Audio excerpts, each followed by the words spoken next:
Are you awake now? Paimon was just about to bring you the food. It's me. Huh? That voice. Nehida? Hold up, what's going on? I didn't expect to have a conversation with the consciousness of Lesser Lord Kusanali in the Grand Bazaar. Interesting. Is this also a part of the feast? No, of course not. Are you Lesser Lord Kusanali? Hello, Nilu. You know who I am? Yes, I already know every one of you. Nilu, Alhaitham, Cyno, Dehya, Paimon, and Dunyarzad.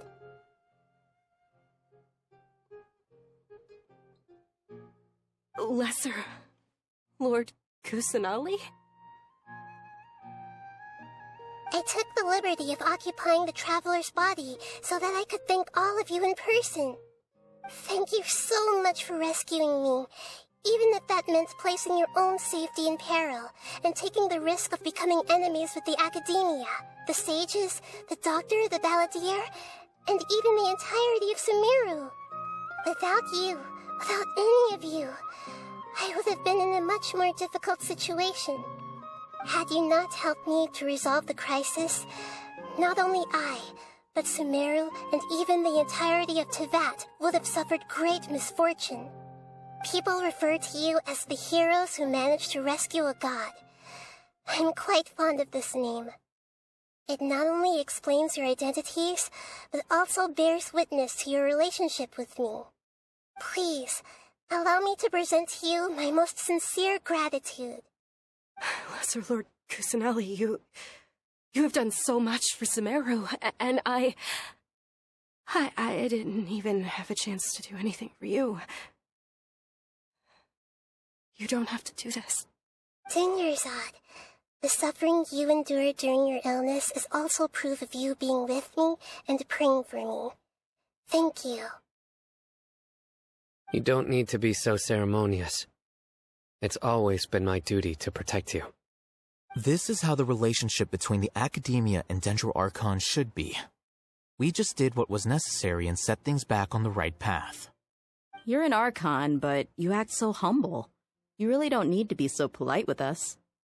I'm honored to have been able to take part in this plan. I hoped you liked the dance I dedicated to you. Thank you, all of you. Thank you so much.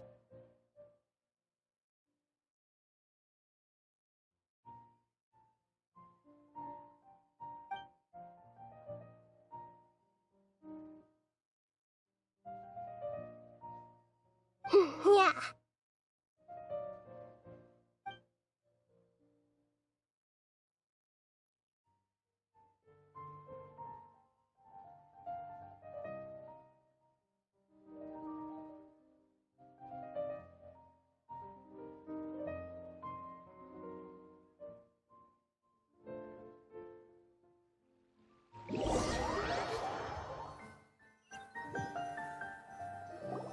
Are you awake? Did you rest well? After Nehida left, you ate a lot of food. You've become a glutton. That just means you still have a lot to learn from Master Paimon, the Sage of Gluttony. All right, since you're awake now, should we go and have a chat with Nehida? She should be in the Academia right about now. If you have any questions, now's your chance to ask.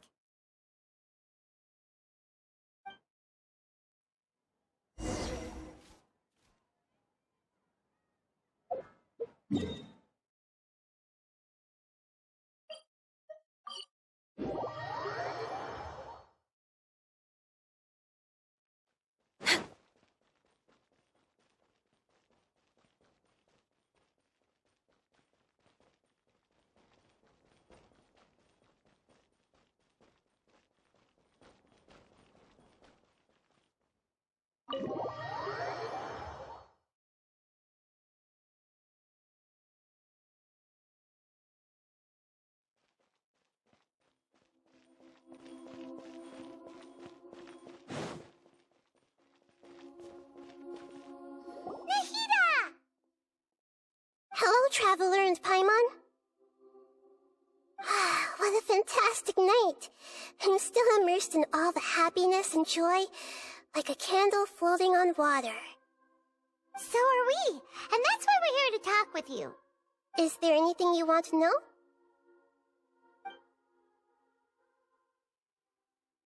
After recent events, the Akasha can no longer function as it used to. I've given it some thought, and have decided to shut it down permanently. But this is definitely not a bad thing. Even from the beginning, I've been planning to shut it down.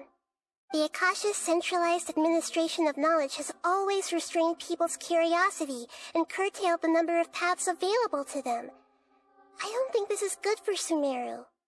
Although people may initially feel a little uncomfortable with the loss of the Akasha, they will soon understand that this life is more suitable for them. And as for the future of Sumeru, I'm preparing to regain control of the academia. The former sages have received their punishment, but the new sages have yet to be selected. I will oversee the process personally. I hope that the new 6 great sages will be more focused on academics. Sumeru needs such leaders more than ever.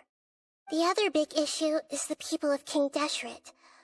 All the residents of the desert, in fact. They have been mistreated for far too long. I've already taken some measures to address this. It will take some time to rebuild everything, but no matter if it's culture, friendship, or trust, we will rebuild it.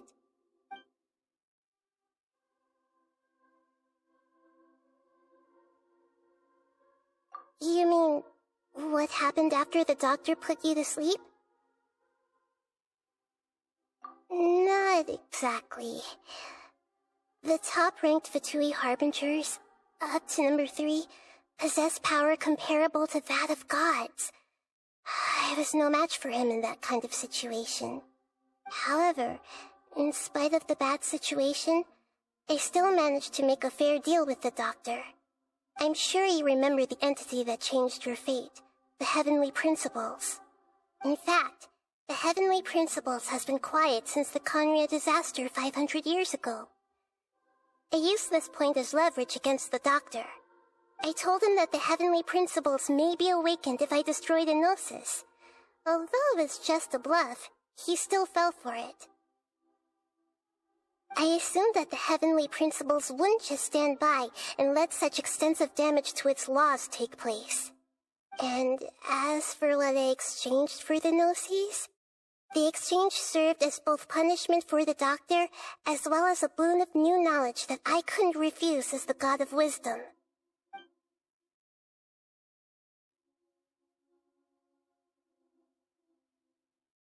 He's still in a coma. I've hidden him like how one would hide a feather. I know you have many misgivings about him, but as someone who had become a god, he has retained a number of very useful features. Don't worry, I'll keep an eye on him and make sure he doesn't do any evil. In addition, there are still some mysteries left in him. Some things may be very clear from my perspective, but he is still yet to understand them himself. His future will be determined by fate.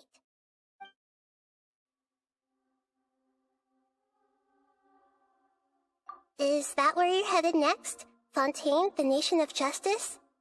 As far as I know, that nation operates in a judicial system.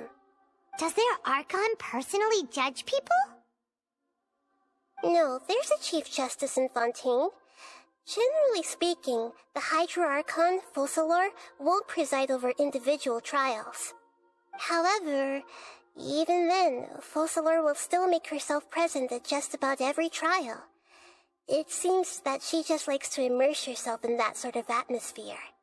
As Archon, she still reserves the right to influence the final verdict. Anyway, let's just say she's got, a very unique personality.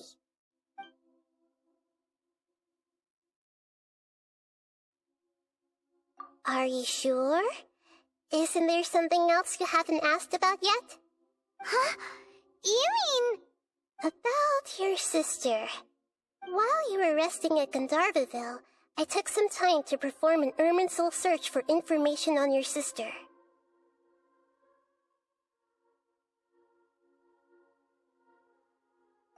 Yeah, isn't Irminsul a repository for all the information and memories of Teyvat? So there shouldn't be anything on him or his sister. This is true in your case. Irminsul indeed does not have any information on you. However, there must be something different about your sister. Because, as it turns out, the world has recorded information on her after all. What? There is only one possible explanation. She belongs to this world.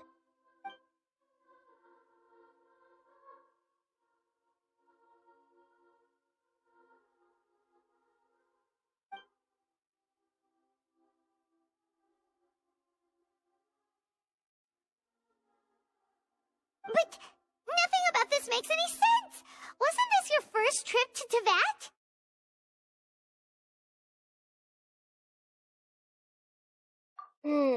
According to the records I was able to access, your sibling suddenly appeared in Conria. After the Conria disaster, she began her journey through the 7 nations of Teyvat. But just as her journey was about to reach its conclusion, the Irminsul records on her suddenly become fuzzy. What do you mean, fuzzy? Did something happen to her? All I know for sure is that somebody, for reasons only they can know, is deliberately obfuscating her fate. And whoever it is, if they can do that, who knows what else they're capable of. But even that wouldn't explain how she somehow comes from this world. Something else I noticed was that according to these records, the Fatui have not classified your sibling as one of the Descenders. What's a Descender? Paimon's never heard of it. Look, I'm sure you must be curious about the information I received from the Fatui in return for my gnosis, right? A very important part of the intel was about this world's Descenders. External beings, ones that don't belong to this world. Traveler, you are Teyvat's 4th Descender. Huh?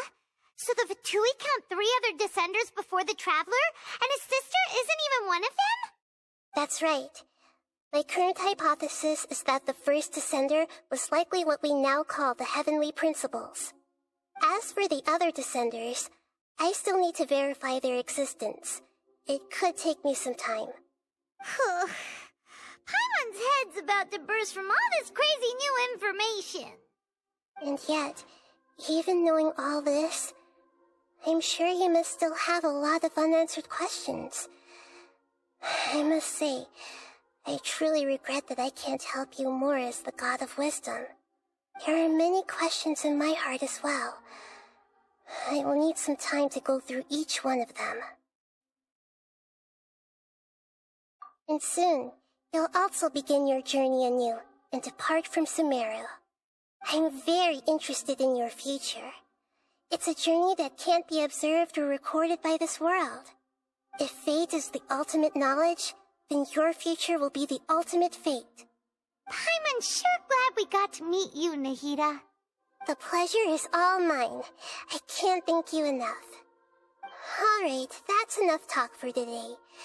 If you ever miss me, just close your eyes, and maybe I'll appear in your dreams.